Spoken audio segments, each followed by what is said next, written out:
찬양 감사합니다. 우리 주부에는 나오지 않습니다만은 그동안 저희 사무실에서 사무간사님으로 수고하셨던 우리 이양태 집사님, 우리 1월 말부로 교회 사역을 그만두시고 하밀턴에 내려가셔서 훈련을 받게 될 것입니다. 그동안 많이 수고하셨는데 계속해서 기도해 주시고 또 격려해 주시면 감사하겠습니다. 우리 왕의 복음 시리즈 10번째인데 예수님께서 어떻게 일하셨는가, 그 사역의 양식, 그 스타일을 통해서 이 땅에 하나님의 나라가 어떻게 임했는가, 이것 함께 나누어 가기 원하는데, 세례 요한이 백성들에게 처음으로 이야기를 했을 때 메시지를 이렇게 해서 회개하라 천국이 가까이 왔느니라 라고 했을 때 그 천국은 바로 이어서 오실 예수 그리스도를 두고 이야기했다. 학자들이 그렇게 이야기를 하는데, 동일하게 예수님께서도 백성들에게 공식적으로 처음으로 외쳤던 메시지가 무엇인가 하면 회개하라, 천국이 가까이 왔다. 그런데 여러분들이 인식을 하든 하지 않든 우리는 이미 천국이 이 땅에 와 있습니다. 그래서 이미 천국은 도래해 있고, 그러나 예수님께서 회개하라 천국이 가까이 왔느니라, 예수님께서 말씀하신 그 천국은 또 하나의 다른 의미가 있어요. 완벽한 천국은 아직 오지 않았다. 그래서 저와 여러분은 어디에 있는가 하면 이미 도래한 천국, 그리고 아직 오지 않았던 완벽한 천국이 올 그 사이에 저희들이 와 있다라고 하는 부분. 그래서 그 사이에 있는 저와 여러분들이 천국을 누려가는 사람도 있고 지옥을 경험해가며 살아가는 사람이 있어요. 누가 천국을 경험해가고 누가 지옥을 경험해 가는가? 여러분, 하나님의 말씀을 바로 이해하고 예수 그리스도를 알고 주님 앞에 나오는 그 왕을 따르는 그 백성들, 천국을 누려가는데, 여러분, 왕의 백성들이 이 땅에 많음에도 불구하고 주님께서 오실 그때까지 이 땅에는 정말 천국이 도래했는가라고 갈등할 정도로 현실이 그렇게 만만치가 않습니다. 여러분, 얼마 전부터 우리 전 세계에 이 제로 아워 계약이라고 하는 이 말이 등장했어요. 무슨 말인가 하면 아침 9시부터 오후 5시까지 일하는 정규직도 아니고 1년 계약직도 아니고, 일하는 회사에서 매니저가 딱 부르면 그냥 와서 일을 하고 가는, 그야말로 알바 수준의 일들이 오래전부터 나타났고 이것이 점점점 확산되어져 가고 있어요. 그러니까 이를 두고 어떤 사람은 회사에서 이 필요할 때 필요한 인력만 이렇게 쓰니까 비용도 절감하고, 또 고용자들은 나머지 시간에는 자기 시간도 활용할 수 있어서 얼마나 좋느냐, 이렇게 이상적으로 말을 하는 사람은 있습니다만은 그렇게 이상적이지 않습니다. 2014년 8월 25일 오전 6시에 뉴욕 타임즈에 이런 기사가 났어요.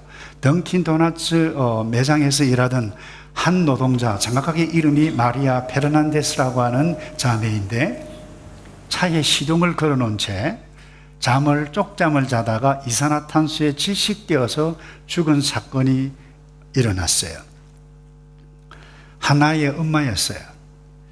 그는 일자리를 구할 때마다 나는 다른 데서 일을 하지 않아요, 나는 아이도 없어요, 거짓말을 해야만 했어요. 왠가 하면 다른 데서 일을 하고 아기가 있다라고 하면 잘 써주지 않는 분위기였기 때문에 그래요. 근데 그는 단 한 번도 고용주가 원하는 시간에 늦어 본 적도 없어요. 그러기 위해서 늘 차 안에서 시동을 켜둔 채 쪽잠을 하루에 2시간, 3시간 자다가 그때 그날 그런 변을 당하고 말았어요. 여러분, 뉴욕, 미국, 오클랜드, 서울, 화려한 도시입니다. 화려한 도시 뒷면의 어두운 면들이 점점 많아져 가고 있다라고 하는 것이 우리의 현실입니다. 그런데 여러분, 이런 어두움은 오늘뿐만 아니라 예수님께서 공적으로 사역을 시작할 그 당시에도 다를 바가 없었습니다. 여러분, 오늘날은 재료 계약이 흥행하고 있습니다만은 그 당시는 여러분 로마 제국이 전 세계를 제패했어요. 나머지는 대부분 식민지 국가였습니다. 그리고 이 식민지 국가로부터 여러 가지 많은 세금과 자금을 냈기 때문에 어려움을 당했고, 이들과 관계되어진 지방 관료들의 폭정들 때문에 적지 않은 대부분 사람들이 고달픈 삶을 살아야만 했어요. 그런데 놀랍게도 마태는 이것을 두고 뭐라고 이야기하고 있는가 하면, 예수님께서 공적인 사역을 시작했을 때 스불론과 납달리 땅, 다시 말해서 이 팔레스틴 이스라엘의 이 북쪽, 오늘날 이제 시리아, 여기에 이민자들도 있고 유대인들 함께 섞여 살고 있었는데, 이 지역에 흑암에 앉은 백성들에게 큰 빛이 임하였다라고 표현을 하고 있어요. 제가 읽어볼게요. 15절입니다. 스불론 땅, 납달리 땅, 요단강 저편 해변길 이방의 갈릴리요, 흑암에 앉은 백성이 큰 빛을 뭐라고 그랬나요? 보았고, 사망의 땅, 그늘에 앉은 자들에게 빛이 비치었도다 하였나니라. 사실 여러분 오해하시면 곤란합니다. 오늘날 노동구조, 그때의 사회구조, 그것이 흑암이다, 이렇게 보는 사람들도 있습니다만은, 여러분 성경은 거기에만 이야기하고 있지 않습니다. 엄밀히 이야기해서 이기적이고 죄성을 가지고 있는 인간이 살아가고 있는 삶의 상태, 세상, 이 전부를 두고 흑암이었다, 이게 정확한 표현입니다. 그런데 이 흑암 가운데 있었던 이 백성들에게 큰 빛이 임했는데, 이 큰 빛이 어떻게 임했는가? 대부분 학자들이 이렇게 세 가지 이야기합니다. 예수님께서 이 땅에 오셔서 하나님의 나라를 어떻게 보이셨는가? 첫 번째, 설교하셨어요. 프리칭입니다. 가르치셨어요. 티칭입니다. 그리고 죄로 말미암아 이 세상 가운데 인간이 할 수 없는 질병들, 치유하셔, 힐링이에요. 이 세 가지 방식을 통해서 하나님의 나라가 임한 것을 보여주었고, 하나님의 나라가 임했다라고 그렇게 이야기하는데, 저는 오늘 이것보다 좀 더 크게 넓게 함께 이 본문을 통해서 어떻게 하나님의 나라, 그 큰 빛이 우리 가운데, 흑암에 살아가고 있는 백성들 가운데 임했는가, 이것을 함께 좀 나누가기 원하는데요. 첫 번째 이 부분입니다. 어둠에 있었던 사람들에게 찾아오셨어요. 어둠에 있는 사람들과 함께 하셨다라고 하는 부분. 자, 13절 볼까요? 나사렛을 떠나 스불론과 납달리 지경 해변에 있는 가브나움에 가서 사시니, 예수님 베들레헴에서 탄생하셨어요. 그리고 애굽으로 망명 가셨어요. 그리고 어디로 갔는가 하면 나사렛에 가서 사셨는데, 공적으로 사역을 시작하실 때는 갈릴리 북쪽에 있는, 북쪽 지역, 그것도 가브나움에 있는 이방인들, 이민족들과 함께 얼로 살고 있는 그곳에 갔다라고 하는 것을 의도적으로 이 성경 기자가 표현하고 있는 것을 보게 됩니다. 왜 예수님께서 나사렛에서 할 수 있는데 왜 북부 갈릴리 지역에 와서 사역을 하셨을까? 잘 몰라요. 그러나 신학자, 또 우리가 왜 이렇게 하셨을까 해석하는 눈을 가질 때 우리에게 중요한 교훈을, 오늘 우리가 어떻게 살아가야 할 것인지 그것을 배울 수 있게 하는 것입니다. 예수님께서 공생의 사역을 시작하셨을 때 세련되고 멋있는 사람, 도시의 사람들에게서부터 출발하지 않았다는 것입니다. 로마 왕궁도 아니었고, 예루살렘에 있는 왕궁도 아니었고, 북쪽에 유대인 이방인들과 함께 어울려 살고 있는 이민족들과 함께 사는 그곳에서 사역을 시작하셨다라고 하는 부분입니다. 그렇다고 오해하시면 곤란합니다. 예수님 도시를 우습게 여겼다, 그렇게 생각하시면 곤란합니다. 결국 낮은 사람들이 모여있는 그곳에서 시작을 하셔서 예수님께서 예루살렘 도시로 올라가셔서 그 도시에서 십자가에 못 박혀 달려 돌아가셨어요. 만약에 왕궁의 사람들 중심으로 먼저 사역을 시작하셨다라고 하면 적지 않은 많은 사람들이 예수님 앞에 나오기 힘들 수도 있었지 않았겠는가, 그렇게 생각해 봅니다. 그래서 예수님은 낮은 사람에게서 출발을 해서 귀족들까지도 모든 사람들을 다 어우러지게 사역을 시작하셨던 놀라운 지혜를, 교훈을 오늘 이 본문에서 보게 됩니다. 동족 유대인도 싫어하는 사마리아 지역까지 찾아가셨어요. 근데 보통 여러분, 저와 여러분이 어떻습니까? 편한 사람 좋아합니다. 사람을 만나 인간관계를 맺을 때도 나중에 내가 저 사람과 만나면 뭔가 얻을 수, 부스럭이라도 뭔가 좀 덕을 볼, 그와 같은 사람들끼리 만나기를 좋아하는 그와 같은 경향들이 저와 여러분에게 있고, 뿐만 아니라 이것이 세상 사람들의 삶의 방식입니다.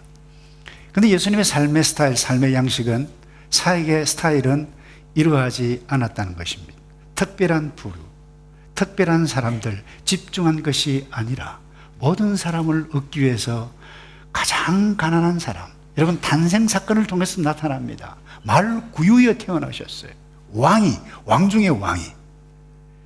그래서 여러분, 우리가 이 땅에 살아가는데, 어두운 세상 가운데 살아가고 있는데, 천국 하나님의 나라 그 빛을 경험해 가는 중요한 요소를 발견할 수 있는데, 그것이 무엇인가? 모든 사람과 더불어 함께 누려가는, 천국을 언제 어떻게 경험해 갈 수 있는가? 여러분, 사람과 사람 사이에 담이 없을 때입니다. 여러분, 결혼을 하더라도 밥을 같이 먹어도 나의 속마음을 함께 내어놓을 수 있는 그와 같은 사람이 아니면 불편해요. 제가 한국 갈 때마다 불편함을 느끼는 것이 언젠가 하면 엘리베이터 탈 때입니다. 딱 타면 내가 시선을 어디에다 둬야 할지. 그래서 보는 게 정은 몇 명, 몇 킬로, 뭐 그거 보고, 가끔 아기가 있으면 까꿍 하고 뭐 이렇게 하기도 합니다만은, 여기처럼 hello, how are you? 이렇게 안녕하세요. 저 뭐 뉴질랜드에서 왔네 이러다가 저 친구 정신 나간 친구 아니야? 뭐 이런 이야기를, 이런 분위기가 한국 분위기 아니에요? 여러분, 천국과 지옥이 어디에 있습니까? 함께 동료들, 직장 동료들 함께 결혼을 하고 함께 신앙생활을 한다 할지라도 마음이 열려지지 않아요. 답답해요. 벽이 있다는 거예요. 이 때문에 우린 불편합니다. 이건 천국이 될 수 없어요. 지옥이에요. 그런데 이 지옥 같은 것을, 지옥 같은 장벽을 누가 쌓나요? 우리 스스로예요. 내가 쌓아요. 제가 오래전에 이스라엘을 방문했을 때 가슴이 막막해지더라고요. 슬라이드를 좀 올려주실래요? 여러분, 베들레헴 근처에 있는 이스라엘 사람들이 세운 장벽입니다. 이 팔레스틴 사람들이 그 안에서만 살도록 장벽을 세웠어요. 이 장벽이 점점점 많아집니다. 그런데 충격을 받은 것은 그 장벽 안에 살았던 팔레스틴 사람들이 예루살렘 와서 일을 하는데 매일 왔다 갔다 출퇴근하는 사람이 있어요. 그때 통제를 합니다. 흔한 말로 비자를 줘요. 나가도 좋다. 다시 돌아와서도 들어왔네.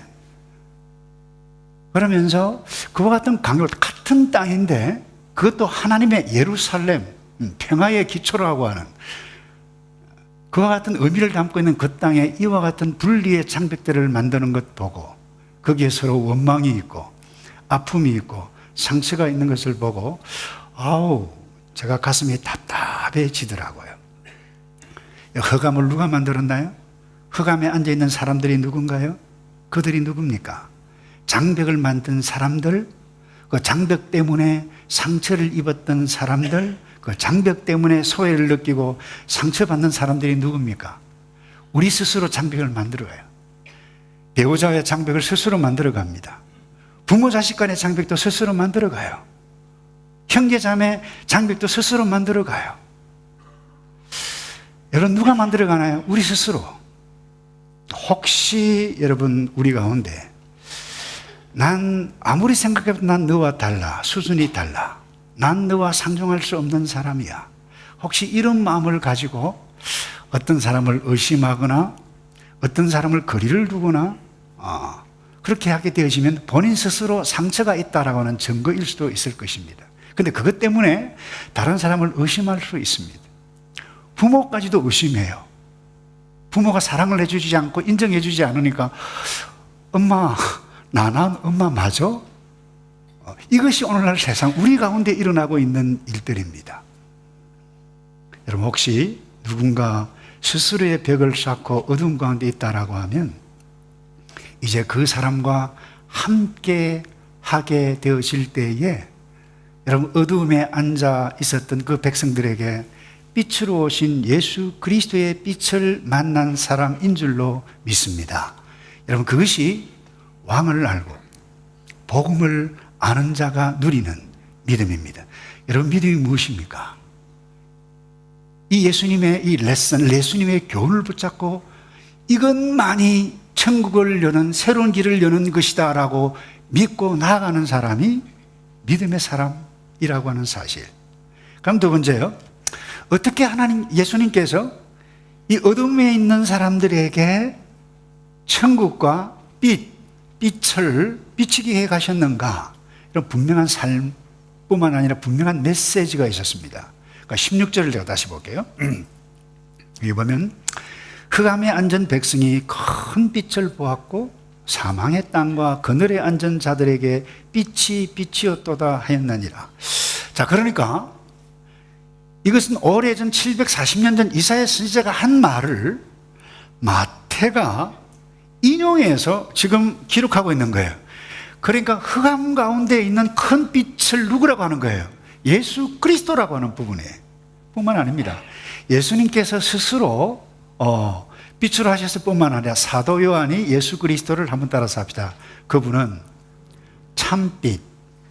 참빛이었다 그랬어요. 그 예수님께서 요한복음 8장 12절에 스스로 친히 말씀하시기를 뭐라고 말씀하셨는가 하면 우리 다 같이 한번 읽어볼까요? 시작. 나는 세상의 빛이요 생명의 빛을 얻으리라. 여러분, 오해하시면 곤란한데 여기 있는 빛은 자연과학자들이 말하는 빛이 아닙니다. 이 빛이 아닙니다. 창세기 1장에 나오는 빛이 있으라는 그 빛은 이 빛이 아니라 빛에 거는되는 빛, 예수 그리스도와 관계되어 있는 빛인데 사도 요한은, 아니 예수님은 뭐라고 말씀하신 이 빛을 생명의 빛이라, 자신을 생명의 빛이라고 말씀하셨어요. 그런데 이 생명의 빛이 어두움에 앉아있는 백성들에게 임했는데 대부분 사람들이 이 빛을 싫어한다는 것입니다. 이유가 무엇입니까? 빛이 임하면 어둠, 내가 엄밀한 잘못을 가지고 있는 것이 환히 드러나기 때문에 좋아할 사람 아무도 없어요. 다 도망가요. 이게 세상이에요. 그래서 아무나 예수를 믿을 수가 없습니다. 예수 그리스도의 복음을 전했는데 생명의 빛이 들어왔는데 우리 같으면 할렐루야, 구원의 빛이 나에게 임하는 거 얼마나 좋느냐 그러는데 세상 사람들은 그렇지 않습니다. 그러므로 아무나 예수 믿을 수가 없습니다. 하나님의 은혜가 성령이 임하지 않는다라고 하면 여러분이 생명의 빛을 얻을 수가 없는 것입니다. 그래서 3장 19절에 이런 말씀이 있죠. 빛이 세상에 왔을 때 사람들이 자기 행위가 악함으로 빛보다 어두움을 더 사랑합니다. 왜 예수 믿지 않습니까? 어둠의 삶을 더 즐기기 위해서요. 여러분, 이 범죄자는 경찰, 한국에서는 백차라고 하는데 경찰 폴리스카를 좋아하지 않습니다. 도망가죠. 어두운 가운데 있기 때문에. 우리 모든 사람들이 이와 같은 부분들이 다 있어요. 부적절한 관계, 부당한 일들, 비윤리적인 그와 같은 행동들을 엄밀하게 진행하고 있기 때문에 이 어두운 가운데 있는데 빛이 신 예수 그리스도가 딱 오면 두려워요. 도망가요. 그러나 은혜가 임한 자는 예수 그리스도의 빛을, 생명의 빛을 받는다라고 하는 부분입니다. 그런데 받지 않은 사람은 뭐예요? 이 어두움의 기쁨을 더 좋아하기 때문에, 재미가 있기 때문에, 펀하기 때문에, 이 땅에 살기가 좋기 때문에. 그래서 이런 정황을 정확하게 아시는 예수님께서 분명한 메시지를 전하셨어요. 회개하라. 천국이 가까이 왔느니라. 그래서 예수님께서 공적 사역을 시작하시면서 외치신 첫 번째 메시지가 마태복음 4장 17절, 회개하라, 천국이 가까이 왔나니. 회개하라고 말씀하신 이유가 무엇입니까? 우리가 어두움에 있기 때문에 그래요. 왜 회개하라고 말씀하시나요? 회개하지 아니하면 이 큰 빛 세계 속으로 들어갈 수 없기 때문에, 빛도 얻지도 못하고 천국도 누리지 못하게 되기 때문입니다. 그래서 여러분이 흑암에 있는 백성들에게 이 빛을 알아도 가까이 오지 않아요. 그래서 예수님께서 이 하나님의 나라, 이 빛이 천국이 어떻게 임하는지를 하신 사역의 방법이, 사역의 스타일이 제가 말씀드렸죠. 세 가지라고 그랬어요. 설교입니다. 천국 복음을 전파하시고라고, 전파를 영어로 하면 preaching입니다. 그럼 두 번째, 하나님의 나라가 어떠한지를 가르치셨어요. 그게 teaching이에요. 그리고 불치의 병들, 사람으로서는 낫게 할 수 없는 모든 질병을 고치셔요. 그것이 힐링이에요. 근데 여러분, 하나님께서, 아니 예수님께서 무엇을 전파하셨나요? 천국 복음을 전파하셨지 지상 복음을 전파하지 않으셨어요. 근데 오늘날 대부분 사람들은 지상 복음을, 이 땅에서 어떻게 하면 내가 잘 되고, 내가 건강하고, 우리의 자녀가 잘 되고, 이 땅에서 나의 이름을 내고 멋있게 살아가는가, 이거 지상 복음이에요. 이 땅에서 잘 되는 거예요. 그런데 예수님은 이 지상 복음 설교하지 않으시고 천국 복음을 전파하시며 뭐라고 그랬습니까? 회개하라 그랬어요. 이게 천국 복음이에요. 너희는 먼저 그의 나라와 그의 의를 구하라.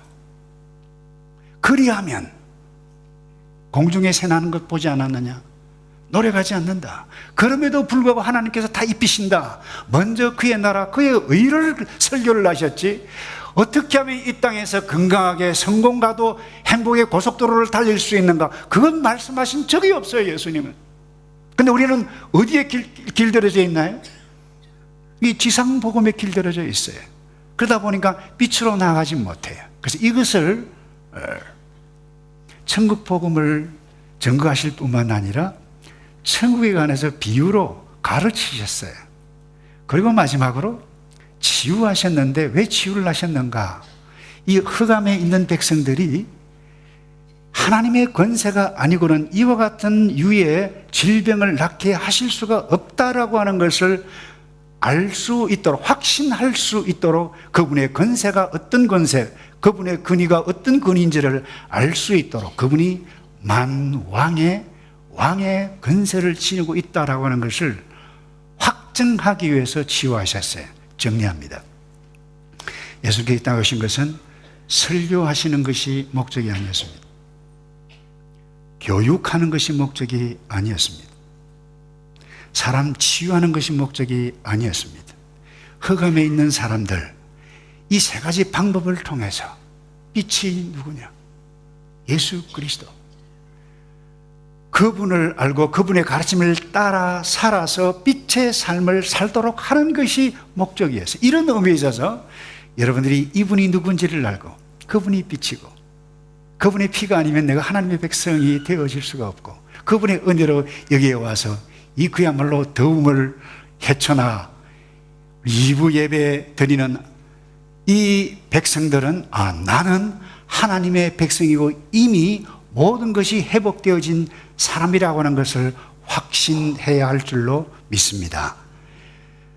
그래서 어두운 세상 가운데 저와 여러분이 이제 빛을 비추며 살아가는 것이에요. 그래서 이것을 위해서 반드시 선행되어질 것이 있는데, 그것이 명확한 메시지, 그것이 무엇입니까? 회개입니다. 회개하라는 거예요. 회개하라는 거예요. 그리고 회개가 무엇입니까? 자기 자신을 돌아보고, 아, 내가 죄인이다, 내가 잘못됐다라고 하는 삶을 뉘우치고 방향을 바꾸는 것이 회개라고 하는 부분입니다. 이 회개를 하기 위해서 첫 번째 할 것이 예수님에 대해서 소식을 들어야 돼요. 여리고 세무서장이었던 삭개오, 이 예수님에 대해서 소식을 들었어요. 메시지를 들었어요. 예수님을 만났어요. 그리고 자연스럽게 회개를 했습니다. 자기가 누군지를 알게 되었어요. 돈보다 훨씬 더 중요한 가치가 바로 여기에 있다라고 하는 것을 깨닫고, 불이한 방법으로 내가 돈을 벌었다라고 하면 이 지역사를 위해서 다 내어놓겠습니다. 4배나 내어놓았습니다. 이것이 뭡니까? 회개라고 하는 것입니다. 이 회개했던 삭개오에게 새로운 빛의 세계가 열렸어요. 이게 회개예요. 오늘날 왜 천국, 오늘날 교회에도 왜 이와 같은 빛을 경험해 갈 수가 없는가? 교회는 다녔는데 이 회개가 없기 때문에. 한국 정치, 경제 세계를 보세요. 거기에 목회자도 있고, 거기에 채플린도 있고, 장로들도 있고, 안수집사도 있고, 엄청난 사람들이 있는데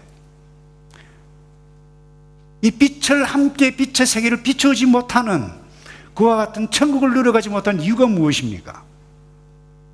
예수님께서 첫 번째 말씀하셨던 분명한 메시지, 회개하라.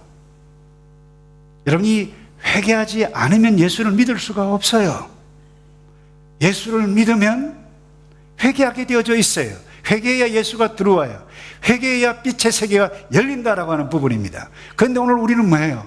교회 안에 있으면서도 천국 복음이 아니라 이 지상 복음이에요. 와, 그 어떤 집사, 땅 샀대, 집 샀대, 부럽다.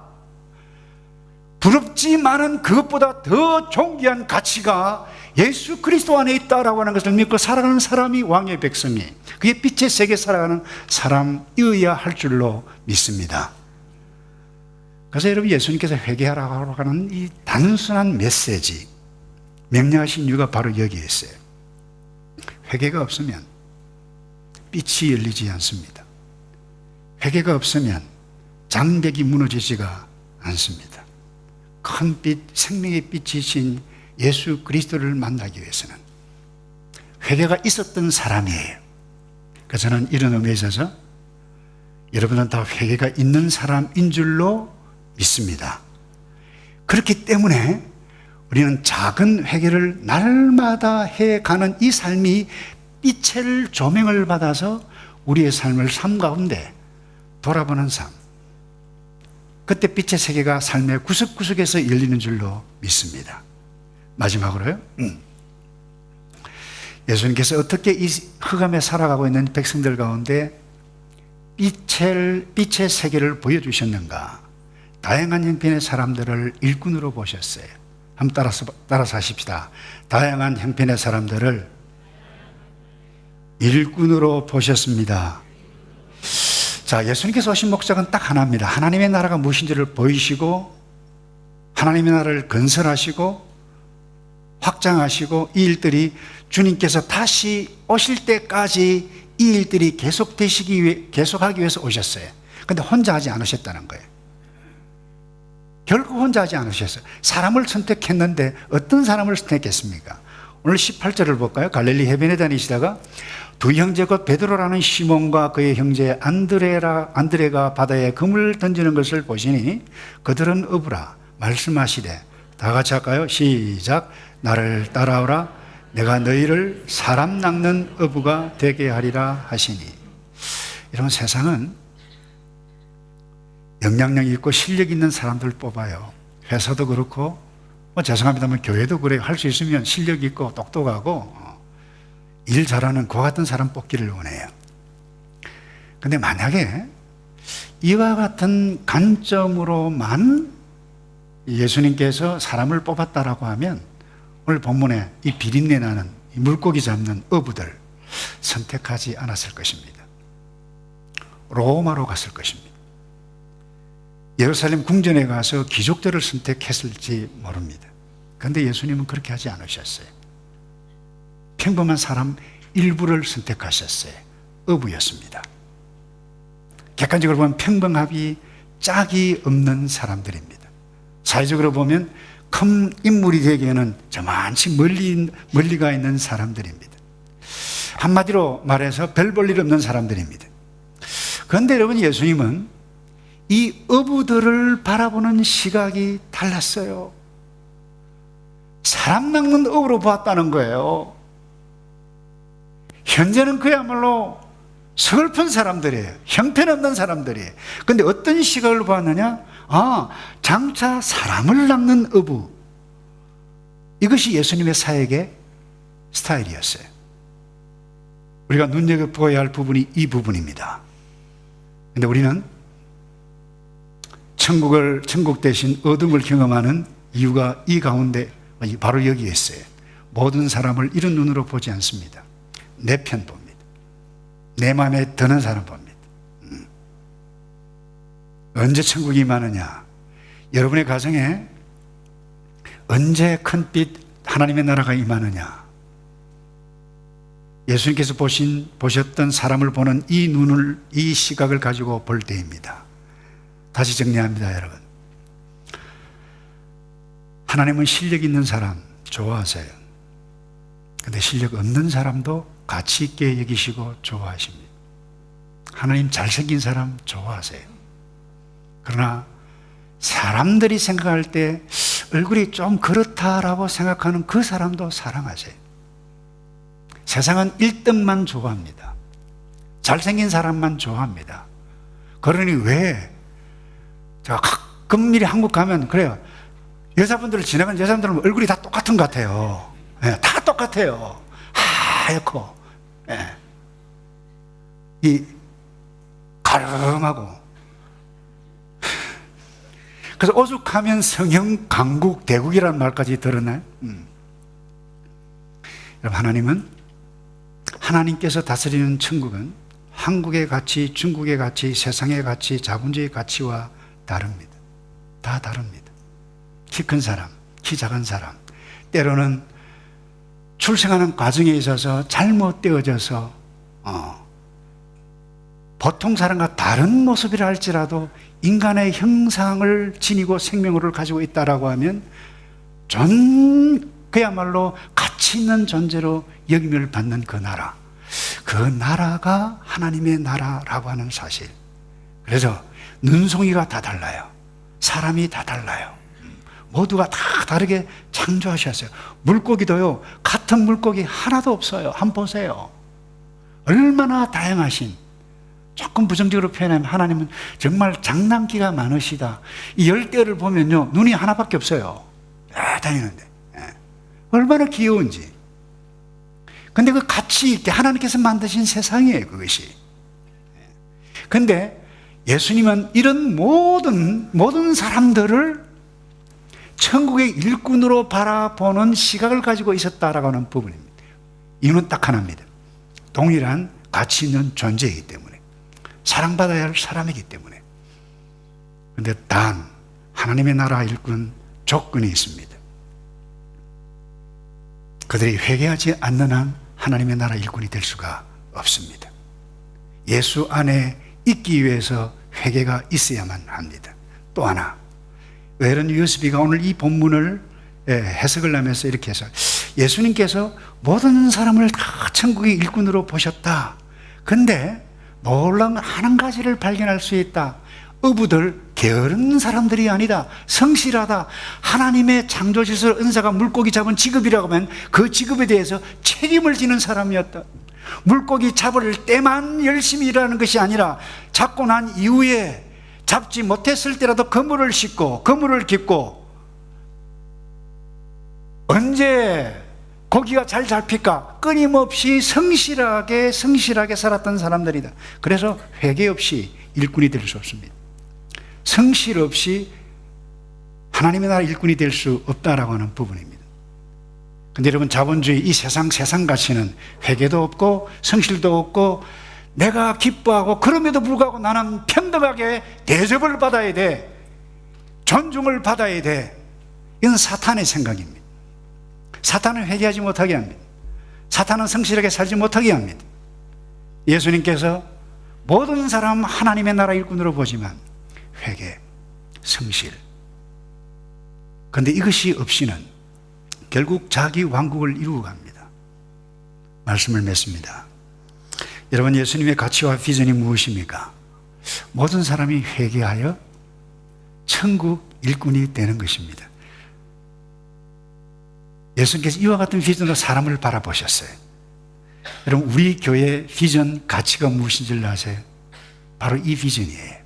한번 따라서 합시다. 모든 성도를, 한 번 더요. 모든 성도를 사역자로 세우는 교회. 이것은 제가 만든 것이 아닙니다.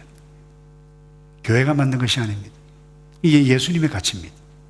예수님의 비전이에요. 그래서 이제 왕을 따르는 모든 백성은 내 주변에 있는 우리의 자녀, 마음에 안 드는 자녀, 공부 안 하고 말도 안 듣는 그 자녀인지 할지라도 현실을 보지 않고 예수님께서 현실은 어부, 비린내나는 어부였지만, 베드로였지만 넌 장차 사람을 낚는 어부가 되게 하리라. 이 위대한 비전, 위대한 가치를 붙잡고 여러분 자녀들을 바라보시기를 주님의 이름으로 축복합니다. 여러분 올 한 해 여러분 마음에 들지 않은 사람들 많이 만날 것입니다. 어떤 눈으로 바라보시겠어요? 담을 쌓겠어요? 어둠 속으로 들어가는 것입니다. 어떤 시각을 갖고 바라보기를 원합니까? 그렇지. 지금은 비린내 나지만 장차 사람을 낚는 어부가 될 것이야. 지금 말도 안 듣고 예배도 제대로 드리지도 않고 공부도 안 하는 여러분의 나의 자녀이지만 그 자녀를 어떤 눈으로 바라고요? 미래에, 따라서 합시다. 미래에 위대한 일꾼, 다시요 미래에 위대한 일꾼이 될 거야. 한마디 말하고 마치겠습니다. 여러분을 보십시오. 여러분 어제를 보십시오. 여러분 어제 전문가였습니까? 여러분 어제 실력이 있었습니까? 여러분의 어제 성품이 좋았습니까? 성령 하나님의 은혜로 말미암아 하나님께서 여러분들을 긍휼히 여기셔서 예수 믿어지도록 하지 않았다라고 하면 이 자리에 없었을 것입니다. 이런 의미에서 우리는 다 하나님의 긍휼하심을 받은 자인 줄로 믿습니다. 그리고 이 긍휼을 마음에 안 드는 그 사람, 쏙 예를 태우는 그 자녀에게도 이 하나님의 긍휼, 하나님의 사랑, 하나님의 위로를 계속해서 나누고 가게 되실 때 새로운 세계, 빛의 세계가 열려 올 한 해 여러분의 남은 생에 멋지게 살아가는 저와 여러분 되기를 축복합니다. 다 같이 기도하겠습니다. 아버지 감사합니다. 하나님의 긍휼을 저희들이 먼저 입어 하나님의 사람이 되어졌는데 하나님께서 주신 이 가치, 이 비전 붙잡고 사람을 새롭게 보며 장벽 쌓지 않고 지금은 아니지만 베드로의 미래를 보시고 사랑 남는 어부가 되게 되리라고 보셨던 그 눈을 가지고 살아가는 우리 모두 될 수 있도록 복을 내려 주시옵소서. 예수 그리스도의 이름으로 기도합나이다.